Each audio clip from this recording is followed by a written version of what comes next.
La política criminal tiene como fin el bienestar social de los ciudadanos y como fin específico la prevención del delito. Buenos días, mi nombre es Catherine Meneses Villarevia, soy estudiante de la carrera de Ciencias Criminológicas de la Universidad Estatal a Distancia, a quien le complace y les corresponde exponer el día de hoy el tema propuesto por la Cátedra de Criminología, el cual es llamado La evolución de la política criminal, en la que se comentarán ideas de los libros como el de las nociones de la política criminal de la autora Laura Zúñiga, así como también del señor Emiliano Borges Jiménez con su libro llamado Sobre el concepto de la política criminal, una aproximación al significado desde la obra de Claude Roxin, de modo que se pueda conocer los avances evolutivos que a lo largo de la historia se ha presenciado en lo que es la política criminal, así como también se pueden conocer autores quienes interfirieron en la construcción de lo que se conoce como esta política. Para poder comprender la evolución de la política criminal es necesario dar respuesta a la siguiente interrogante, la cual es cómo el hombre ha comprendido el delito y cómo ha reaccionado en contra de él. Y es que para dar respuesta a esta pregunta es necesario conocer que la política criminal dentro de su evolución se ha visto interferida por factores tanto culturales como corrientes ideológicas, factor social y factor económico. Esto en razón de que el delito siempre ha existido. Lo que ha cambiado en sí corresponde a la concepción social de lo que se considera como delito y lo que no se considera como delito, y su reacción a la hora de combatirlo. De modo puntual, a continuación comentaré tres formas primitivas de cómo la sociedad ha reaccionado en contra del delito. Una de ellas es la venganza privada, la cual consistía en aplicar la justicia por las propias manos, en la que la persona dañada o su familia cobraban venganza por el daño cometido. La segunda es el sistema talonial, el cual se trataba de aplicar el mal por mal, de modo que se desprendía un poder constituido, el cual se basaba en el código de Hammurabi en el año de 1905 a.C. El tercer y última forma de reacción a la hora de combatirlo se llama el sistema composicional,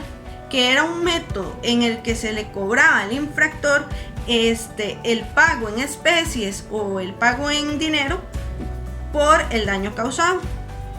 Tiempo después de estas aplicaciones de reacciones en contra de la criminalidad,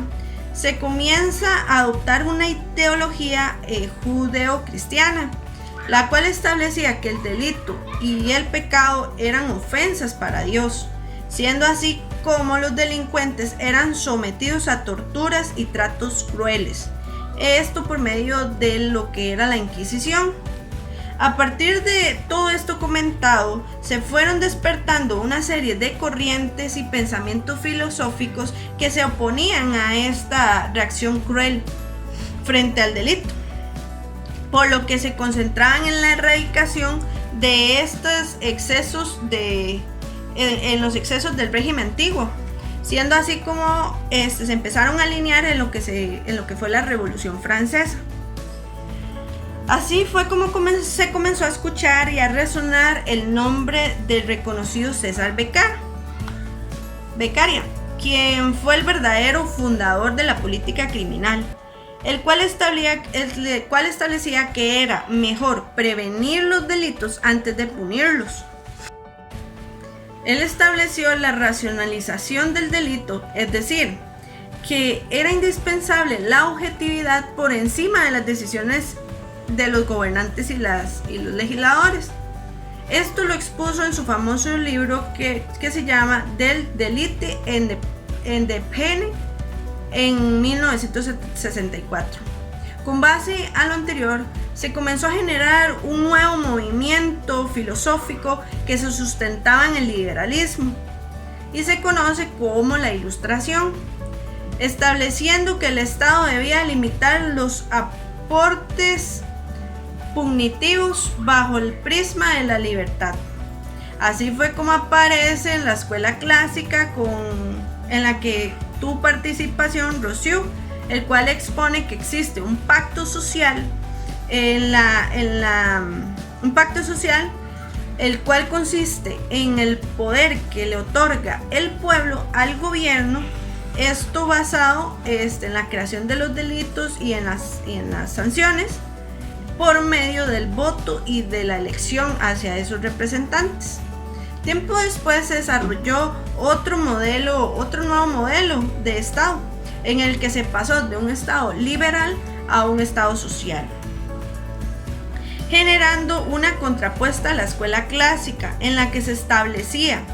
que la concepción del delito de una manera abstracta, siendo que era necesario a partir de la realidad del delito y el delincuente, siendo así como se establece como un fenómeno real de la naturaleza, de modo que se condujo a direccionar el estudio de las causas que llevan a una persona a cometer un delito.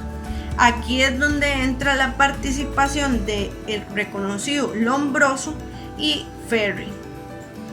Este movimiento produjo reformas muy importantes en cuanto al derecho positivo,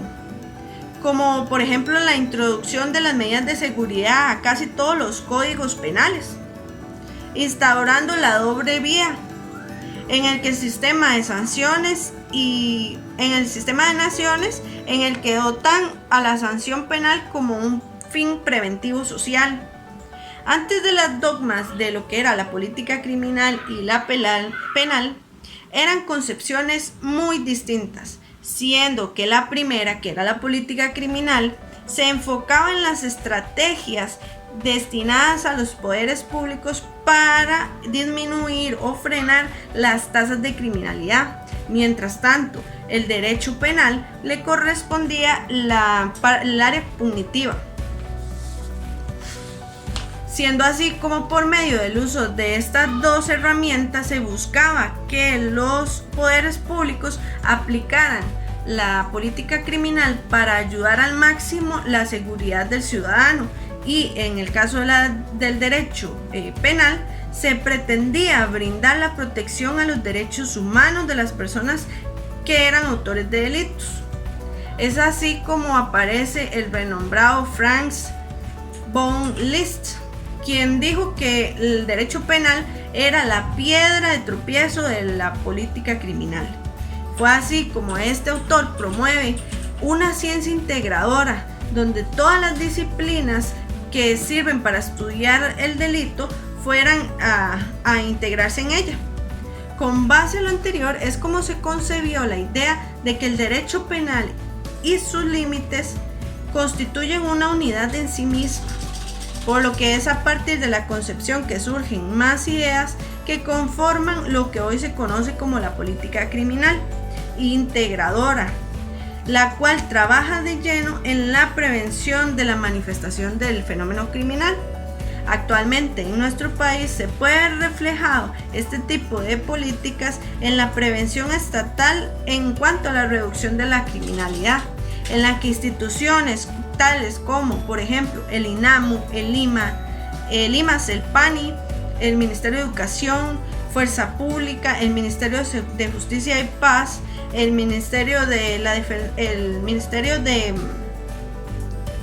Público, la Defensoría de los Habitantes, entre otras más, establece una serie de medidas estratégicas adoptadas en torno a la prevención de la criminalidad. Estas medidas, por ejemplo, en el caso del INAMU, corresponde a la Política Nacional para la Prevención de la Violencia en contra de la Mujer en el periodo del 2017 al 2032, en la que se trabaja por medio de talleres. Se trabajan grupos de mujeres en las que se busca empoderarlas para así evitar o hacer que salgan de ese ciclo de violencia. Otra de estas es el Ministerio de Seguridad en cuanto a lo que compete a la parte de la fuerza pública. Esto bajo el Programa Nacional de Seguridad, el cual se enfoca en crear políticas orientadas a la prevención de la seguridad, en el que se busca fortalecer la seguridad preventiva como una respuesta inmediata a los efectos del fenómeno de la transnacionalización del delito. Es así como se enfocan en la recuperación de espacios seguros que velen por el bienestar, la paz y la tranquilidad de la ciudadanía. Otro de estas instituciones, y la última, es el Ministerio de Justicia y Paz, quien lanza programas preventivos orientados a la promoción de la paz. Esto como las políticas criminales que previenen hechos de violencia. Algunos de estos programas son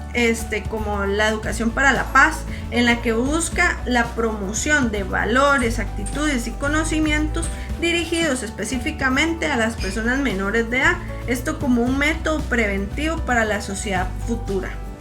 Bueno, hasta aquí todo lo comentado respecto a las políticas criminales nos dejan claro que las políticas son muy importantes para la reducción de la criminalidad, siendo que estas son enfocadas propiamente en la prevención. Tal y como lo decía César Beccaria, que era mucho mejor prevenir el delito que punirlo. En este caso, a Costa Rica le falta mucha